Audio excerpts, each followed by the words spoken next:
তো ইন্টারফেস দেখে নিশ্চয়ই বুঝতে পেরেছেন কী নিয়ে কথা বলবো। প্রতিরক্ষা মন্ত্রণালয় নিয়োগ বিজ্ঞপ্তি 2025।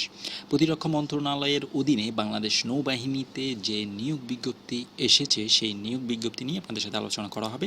তো আপনি যদি আমার চ্যানেলে নতুন হয়ে থাকেন তাহলে অবশ্যই ভিডিওটিকে লাইক, কমেন্ট, শেয়ার এবং সাবস্ক্রাইব করুন। সাবস্ক্রাইব করে অল বাটনটা সেট করে দিন। এখন চলে যাচ্ছি মূল ভিডিওর দিকে। গণপ্রজাতন্ত্রী বাংলাদেশ সরকার, প্রতিরক্ষা মন্ত্রণালয়, গণভবন কমপ্লেক্স, ঢাকা। কী বাংলাদেশ নৌবাহিনীতে নবম গ্রেডের বেসামরিক শূন্যপদে জনবল নিয়োগ।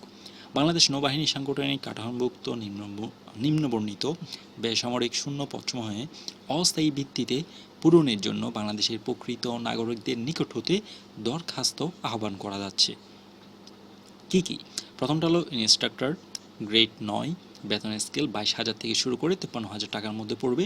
2টা পদ, সর্বোচ্চ 32 বছর, যোগ্যতা কোনো স্বীকৃত বিশ্ববিদ্যালয় হইতে পদার্থবিদ্যা বা ফলিত পদার্থবিদ্যা বা গণিত বিষয়ে প্রথম শ্রেণী বা সমমানের সিজিপিএ সহ স্নাতকোত্তর বা সমমানের ডিগ্রি বা অনন্য দ্বিতীয় শ্রেণী বা সমমানের সিজিপিএ সহ 4 বছর মেয়াদী স্নাতক বা সমমানের ডিগ্রি। এরপর NNSO CSO 3 গ্রেড 9, বেতন স্কেল নবম গ্রেড, সবগুলো কিন্তু নবম গ্রেডের চাকরি। এরপর হলো 4টা পদ, 32 বছর সর্বোচ্চ, কোনো স্বীকৃত বিশ্ববিদ্যালয় হইতে যে কোনো বিষয়ে প্রথম শ্রেণী বা সমমানের সিজিপিতে স্নাতকোত্তর বা সমমানের ডিগ্রি, অর্থাৎ যে কোনো বিষয়ে যে বিশ্ববিদ্যালয় হতে কোনো স্বীকৃত বিশ্ববিদ্যালয় হইতে স্নাতকোত্তর অর্থাৎ মাস্টার্স পাশ করতে হবে প্রথম শ্রেণীতে এবং সমমানের সিজিপিএতে 4 বছর মেয়াদী স্নাতক বা সমমানের ডিগ্রি, অর্থাৎ ডিগ্রি পাশ করে আবেদন করতে পারবেন না। যারা অনার্স পাস করছেন এবং তারপরে মাস্টার্স করছেন, প্রথম শ্রেণীতে পাশ করছেন, তারাই শুধুমাত্র আবেদন করতে পারবেন। এরপর SSO CSO, তাও এটা সেম, একটা পদ, 32 বছর, কোনো স্বীকৃত বিশ্ববিদ্যালয় হইতে রসায়নবিদ্যা বা ফলিত রসায়নবিদ্যা বিষয়ে প্রথম শ্রেণী বা সমমানের সিজিপিএতে স্নাতকোত্তর বা সমমানের ডিগ্রি বা অনন্য দ্বিতীয় শ্রেণী বা সমমানের সিজিপিএতে 4 বছর মেয়াদী স্নাতক বা সমমানের ডিগ্রি। যারা এই সকল বিষয়ে, এই সকল বলতে একটাই বিষয় দিছে, রসায়নবিদ্যা বা ফলিত রসায়নবিদ্যাতে প্রথম শ্রেণীতে আপনি যদি স্নাতকোত্তর মাস্টার্স পাস করে থাকেন অথবা দ্বিতীয় শ্রেণী বা সমানের সিজিপিতে 4 বছর মেয়াদী স্নাতক বা সমানে পাশ করে থাকেন।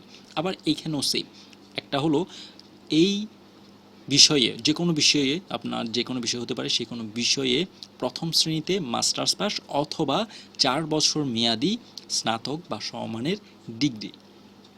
এখানে সাধারণত স্নাতক বা সমমানের ডিগ্রি যেহেতু বলা হয়েছে সেটা অন্য বিষয় থাকতে পারে। আপনারা যখন আবেদন করবেন তখন সেখানে কিন্তু সমস্ত কিছু লেখা থাকবে। যদি আপনি ডিগ্রি পাস করে আবেদন করতে চান, এরপর মাস্টার্স করছেন, ডিগ্রি পরে মাস্টার্স করছেন এবং প্রথম শ্রেণী হয়েছে আপনার, সেক্ষেত্রে যদি অপশন আসে তাহলে আপনি আবেদন করতে পারবেন, যদি না আসে তাহলে আবেদন করতে পারবেন না।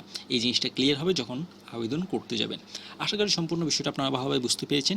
এছাড়াও এখানে আরও কিছু তথ্যাদি রয়েছে, সেই তথ্যাদি ভালোভাবে আপনারা পড়ে নেবেন। আমি লিঙ্ক দিয়ে দিব, সেখান থেকে আপনারা ডাউনলোড করে লিঙ্কটা থেকে ডাউনলোড করে নোটিশটা ভালোভাবে পড়ে নেবেন। এটা শুরু হয়েছে 1 জুন 2025 সকাল 10টা, শেষ হবে 30 জুন বিকাল 5টা। আশা করি সম্পূর্ণ বিষয়টা আপনারা ক্লিয়ারলি বুঝতে পেরেছেন।